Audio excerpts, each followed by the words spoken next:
Welcome to another edition of Sunday Night Smarkdown.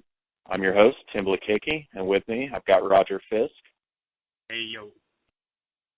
Raj, how was your Labor Day, sir? Pretty good. It got really warm out here in the City of Angels. My family came in town, and so I got to show, actually some of my family even came, just happened to be in town came out from Taiwan. So I got to show them all the touristy stuff of Los Angeles, show them the Chinese Theater, Walk of Fame, and all that fun stuff. And Uncle's quite the shutterbug, so he had his fun day of picture taking. Very nice, very nice. Mine was fairly uneventful, kind of like I like them nowadays. Family laid low, ate some good food. We're moving pretty soon, so we found a house.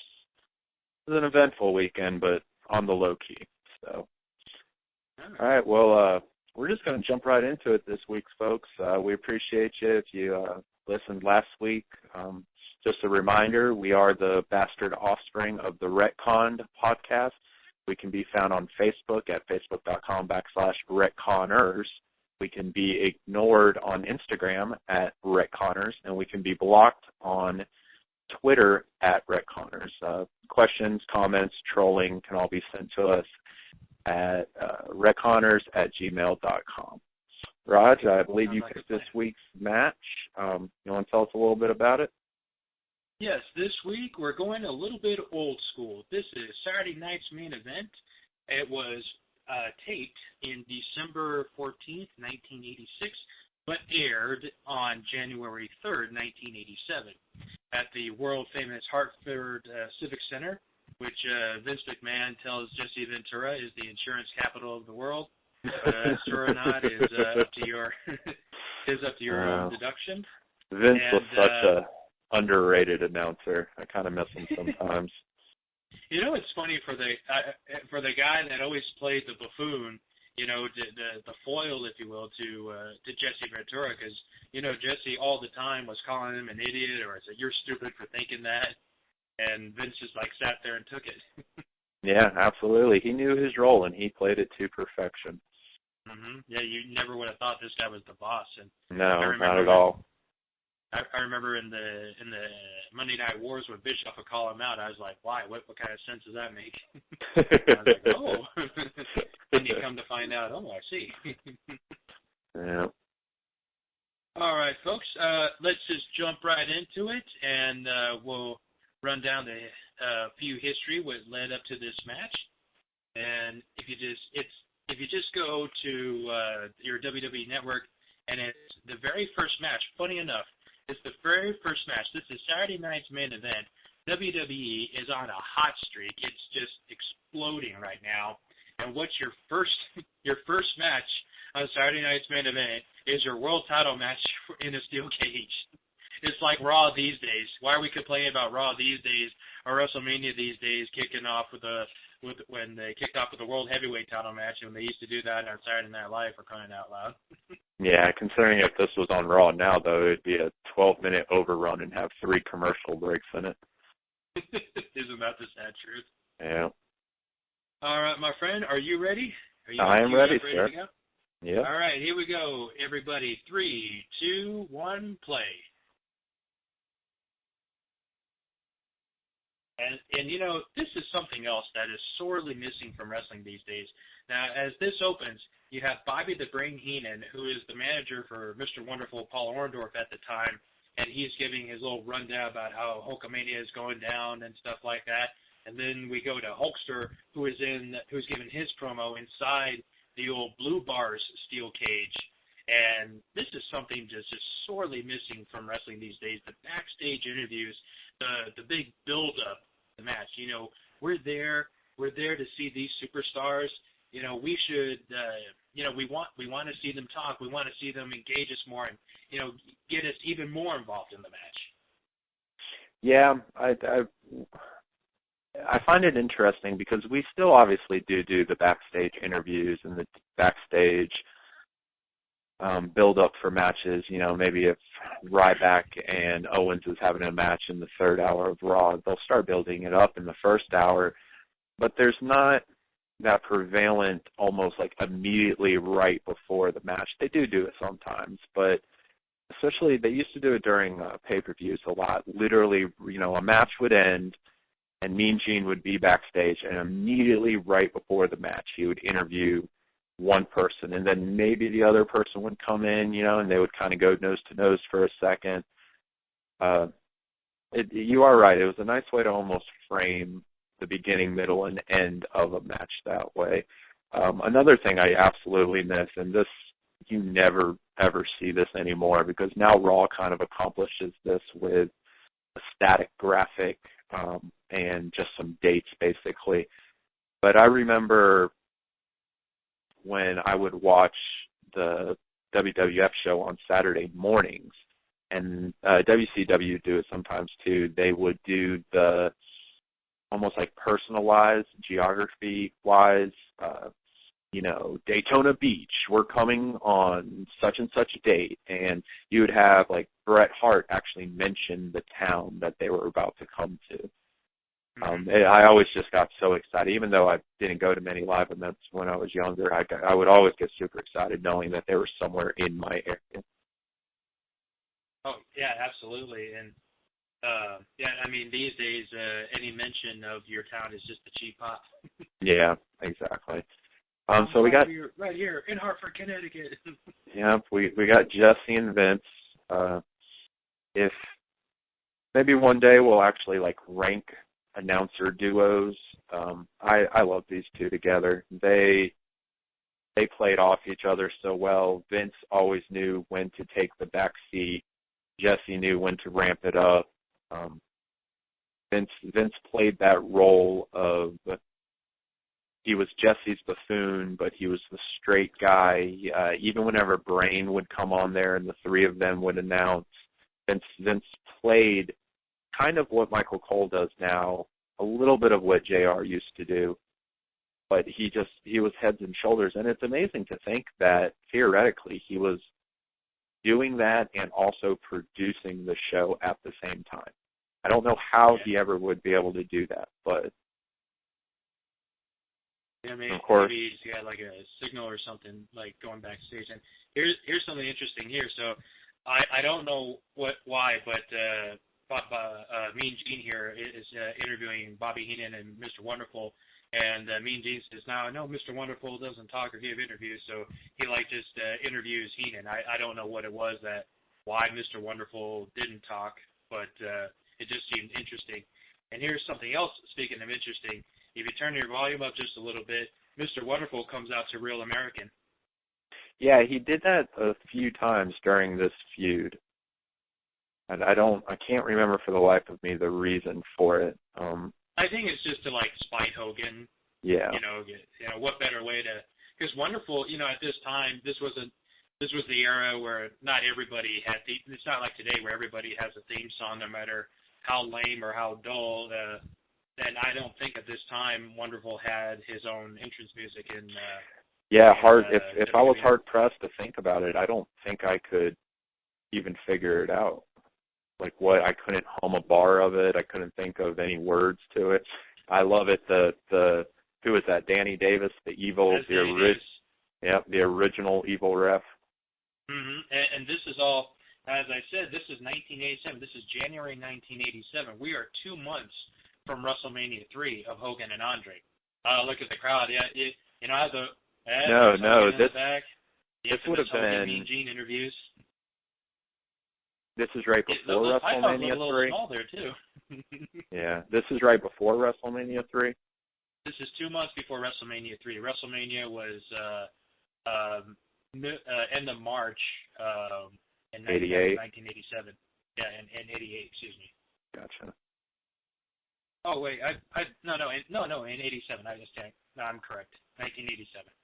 88 was WrestleMania 4, the Trump Tower, the WrestleMania 4 tournament. Yeah, the Mega Powers. No, that was the following year. That was 5. So this was 4. That's the one where Hogan and Andre double eliminate each other in like the second or third round, where Macho wins the title. Correct. Yeah. Where Macho went the 4 matches. So this is right before Mania 3. So Macho is actually the match after this and he ends up losing the IC title to Steamboat. Yeah, that's the other funny thing. So if you look at the card, you just go to Wikipedia and look at the card, and there's right after this is the Intercontinental title match where Macho defended the IC title against George the Animal Steele, which is a rematch from WrestleMania 2 the previous year, which I think they had a long feud if you consider that was March of last year to January of March of 1986 to January 1987. That's quite the feud. But of course, this is before Raw and SmackDown, and every single where we would have seen them probably trade victories and trade jabs back and forth. But, in an era where TV was limited, and this is actually a pretty good long run for these guys.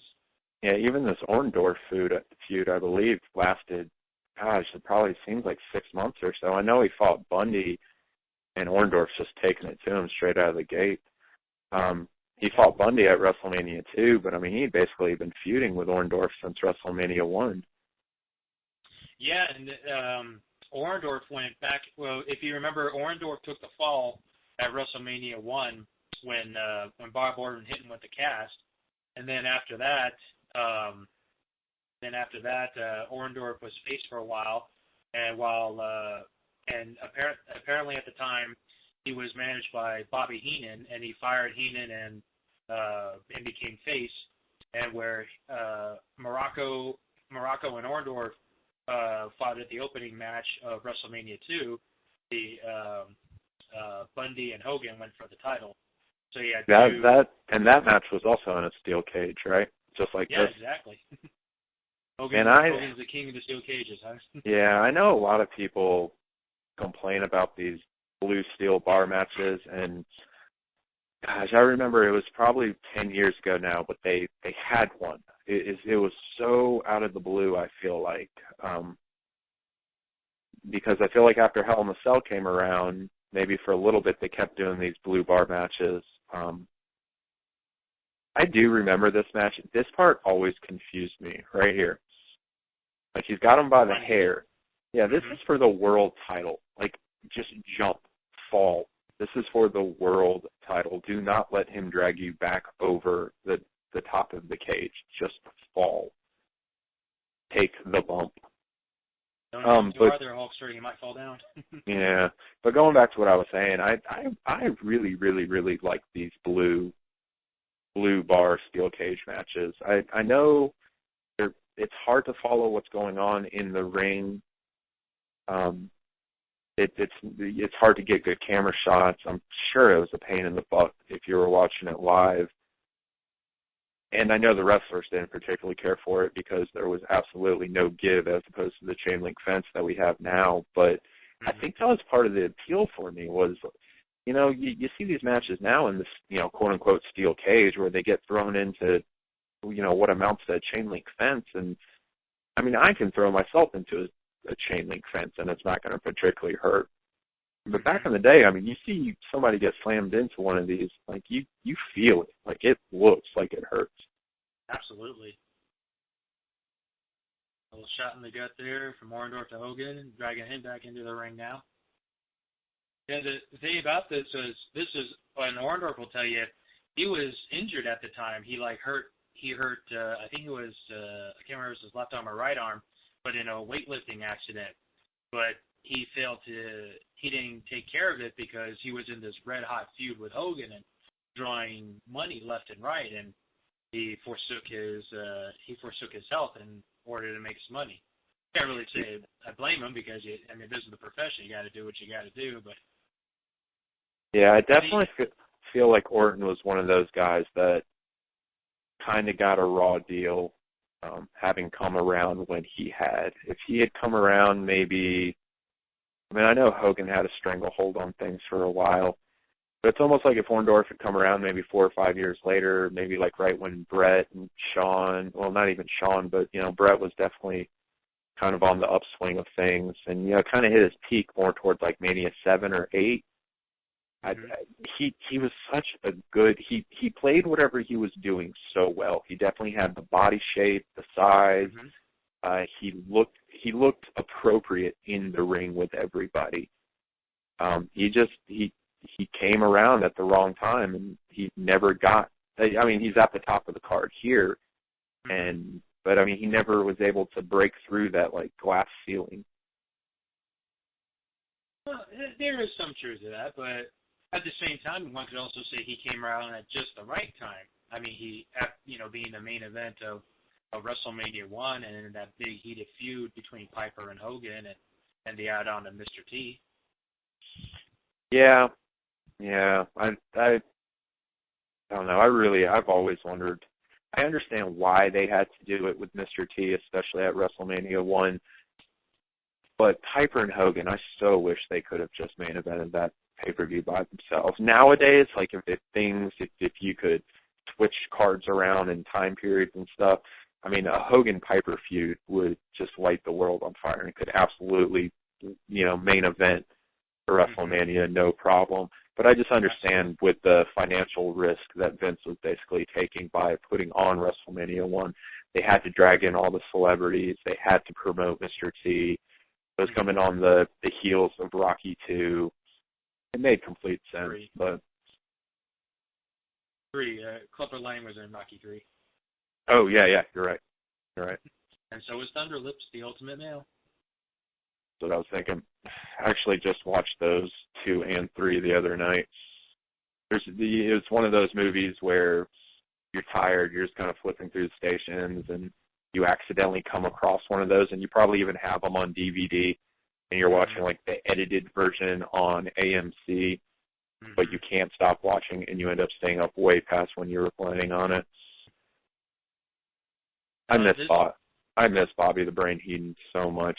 Oh yeah, what a shame that's happened to him. But I'll go back to him in just a second. Now this is very important, and look at the timing of this. Now both guys are both climbing down on opposite sides of the cage, and did they both jump at the same time? Did they both land? And we got Joey Marella on one side saying that Hogan won, and Danny Davis on the other side saying that Orndorff's won.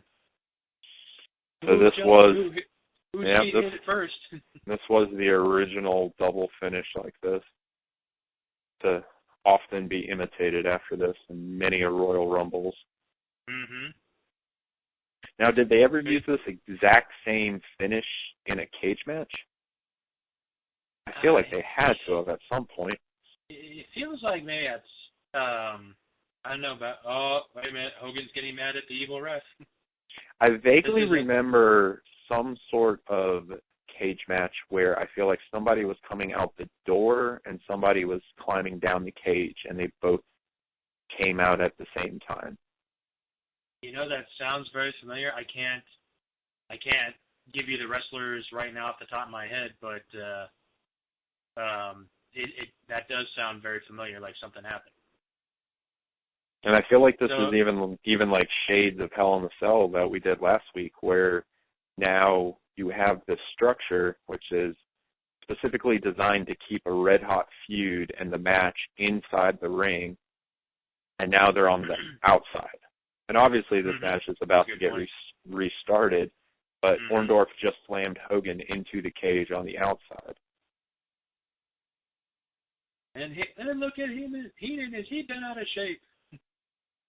Oh, Bobby. As Gorilla would say. I miss him so much. I wish he was healthy enough that he could go down to NXT, to the Performing Arts or the Performing Center down there, and almost literally coach managers on how to be effective managers. I think the only thing we have that closely resembles Bobby right now is Xavier Woods, who I think is doing it. Or you mean as more of a humorous level? Just ringside entertainment. You were talking about how Orndorff, he wasn't giving interviews at the beginning, and I almost said something along the lines of, well, is that not basically what Lesnar does? It's almost where, this was very much at a time when you basically paired wrestlers with managers where the wrestlers didn't quite have the charisma. I know you basically still do it now, but if you're weak on the mic, if you don't quite have the charisma, you're good in the ring, but you can't speak for yourself, you automatically got paired up with some sort of manager. And, goodness gracious, Bobby, he probably had a stable of 20 to 30 wrestlers during his time. Jimmy Hart, obviously, Sensational Sherry. I mean, these were just super, super charismatic speakers, and you just don't have that anymore. It's almost like how, Big E's good on the mic and Kofi's decent on the mic, but you pair him up with Xavier Woods, and, I mean, he's just pushed them into another stratosphere almost. Absolutely. That's a very good point. Well, we're back in the ring now. Orton, I mean, you look at this, Orton's in full control. I mean, it looks like he could walk out just at any moment here. Actually, so let me tell you about the little angle leading up to this. So, as I said, at WrestleMania 2, Hogan was taking on Bundy, and Orndorff was taking on Morocco, and they were also tag teaming across the country. And then on Adorable Adrian Adonis, there's another name out of the blue for all you guys out of the past. He had a show called The Flower Shop. Now, the thing about Adrian Adonis, just to give you a little backstory on him, he was a real badass, back in the day. Him and Jesse Ventura were actually tag team champions called the East-West Connection, I believe, because Adonis was from New York and Jesse's obviously from California. And for some reason, they gave him this transvestite kind of gimmick. I don't know if Vince thought it was just funny to see a 300-400 pound guy in a dress and wearing eyeliner, but that's the gimmick that Adrian got saddled with. So anyway, he had a show called The Flower Shop, and on that, he was planting the seeds, and Orndorff saying, Hogan's just out for himself. He's just teaming with you, so he doesn't have to defend the title. And they called him. Orndorff says, "You know what? I could call Hulk Hogan, and I'll tell you we're friends." So they actually, quote unquote, called Hogan at the gym, and they said, "Yeah, we got Mr. Wonderful here. We got a call for Hulk Hogan." And Hogan told the guy on the phone, goes, "Oh, tell him I'm busy. I'll call him back." And of course, that was like, that made Mr. Wonderful look foolish, and they kept planting the seed, saying, "Will Hogan pick up the phone? Will Orndorff ever, when Orndorff calls next time, will he pick the phone?" And Hogan had it, he showed on a match before he went out, before they went out. Hogan said, "Come on, man, I'm training at the gym. I'm just focused on that. This wasn't anything towards you, man. You know how I get at the gym." And they went, to take on this tag team called the Moondogs, which Orndorff dominated most of the match. And it was like a couple of weeks later, they tag teamed against Big John Studd and King Kong Bundy. And during the match, Hogan accidentally hit Orndorff coming off the ropes, and Orndorff, play like, "Oh, he hit me in the eye. I can't see. I can't tag him right now." And it wasn't until the end of the match that Orndorff helped Hogan out, and then he clotheslined Hogan and then pile drove him, and that's what leads us to this feud right now. Goodness gracious. Heenan just took a pretty big bump from that slam into the cage. There it is. Undisputed winner of this cage match, Hulk Hogan, heroically climbing over the bars. And never going through the door. Actually, there is one time I saw that he went through the door. It was remember those old Hulkamania videos? Remember Hulkamania 1, Hulkamania 2, and stuff like that? Oh yeah. I believe it was Hulkamania 2 where they just kind of show like the best of matches. Look at that bump by Heenan, man. I mean, from that one punch. Yeah. Heenan's not a wrestler. He's just a manager. He's just a normal human being. Well, and then that atomic drop right there. I mean, he gets bumped around the ring pretty well. Mm-hmm. I thought it was real interesting. Hulk, generally when he quote unquote hulks up, it's usually a pretty big move, that they'll hit him with, and he basically just hulked up over basically like a dropped fist, basically, and that's what kind of set him up. Well, that was fun. And here we are with the replay And it looks like Hogan did hit first, but you can see it kind of tilt the camera a little bit to kind of give more that it was a draw. But I think Hogan was a little bit taller, so. Yeah. And Orndorff has a very, very, very light blade job going on. Has a light he's bleeding just a little bit, and he probably did it the hard way. Hence what I was saying about the hard blue cage. Oh, yes, absolutely. Yeah, I really miss the Saturday night main events. In a time that, predated Raws and SmackDowns and Nitros, they really were. And at this time, had they had a Survivor Series a couple months before this? No, the Survivor Series would happen at the end of 1987, in Thanksgiving. And funny enough, Mr. Wonderful would be on Hulk Hogan's team. Of course. So basically this was, all there was Manias right now. So these were the big, almost like in your house, they ran maybe 4 or 5 a year? Saturday Night's Main Event? Yeah. Well, I think at this time, Saturday Night Live was preempted, and Saturday Night's Main Event was taking over the spot. And like I said, this is the explosion of WWF at the time. Where as you said earlier, this is pretty much the death of the beginning of the end of the territories, where you either get on board or you get out of the way, because the WWF steamroller is going to come after you. Yeah, and I don't think NWA was running. I think they may have ran a pay-per-view, maybe a Clash of Champions, maybe a Starrcade, possibly. They were doing Starrcades were at the time. I believe Starrcade started in, I want to say 85 is when Starrcade started. Okay. And Clash of Champions didn't start until 1988 to run head-to-head with WrestleMania 4. Yeah. Okay, that sounds right. This is when we need Mike. That was their whole deal. They said, all right, if they're going to run WrestleMania, then we'll just give the folks a free pay-per-view on TBS. Yeah. Was, to your knowledge, I can't remember. I know Starrcade in the later years always fell in December. Was the first few Starrcades in December also? I believe so, because they called it like the Christmas tradition and stuff like that. I'll have to go back and just look at the dates on a few of them. But I'll tell you, man, if you want like old school wrestling, this is old school wrestling. Because one of the matches that I saw, it was Ric Flair defending the title against Dusty Rhodes, and Joe Frazier was the guest referee. And towards the end of the match, Dusty bled, as Dusty bleeds, and Joe Frazier, being a boxing referee, stopped the match.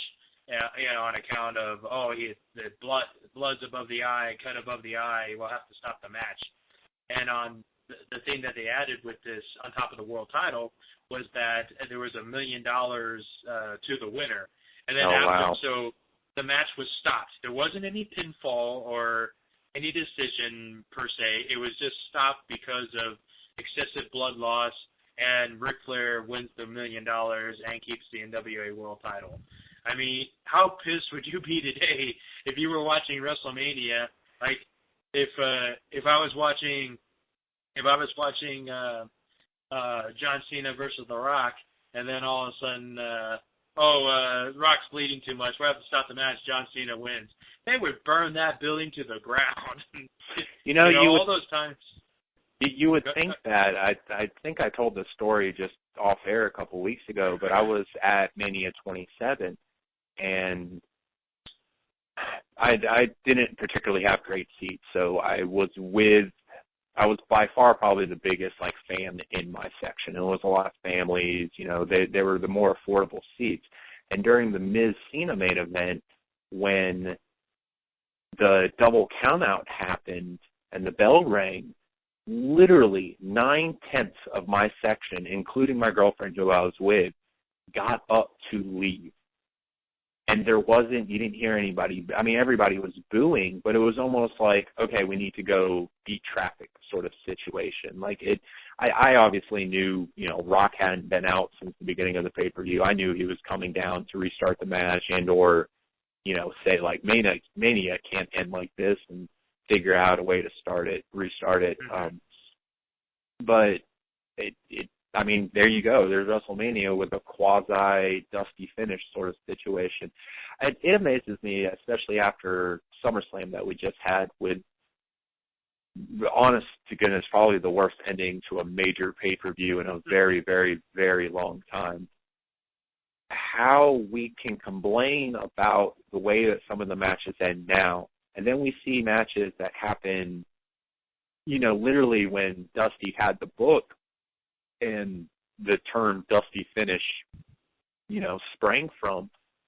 Matches back in the day ended in the weirdest ways possible, and I feel like people forget that sometimes.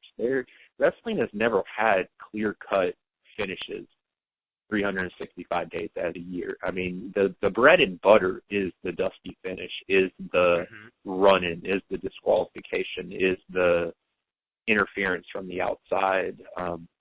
The actual 1, 2, 3 in a major feud probably only happens 2 or 3 times during the course of that feud. That's absolutely, you got a great point there. That's what I'm saying. If you were to hold that, you see people with the sign saying if so and so wins that we riot. That's exactly what would have happened. Yeah, if we don't get a finish to this match, we riot. All right, guys. Well, that's going to be it for this week of Sunday Night SmackDown. Once again, I've been Tim. That's been Raj. And we can be found on Facebook at facebook.com/Retconners. We can be ignored on Instagram at Retconners. We can be blocked on Twitter at Retconners. And all emails, suggestions, and trolling can be sent to us at retconners@gmail.com. Have a great week, and we'll catch you next week, guys. Hit the matches.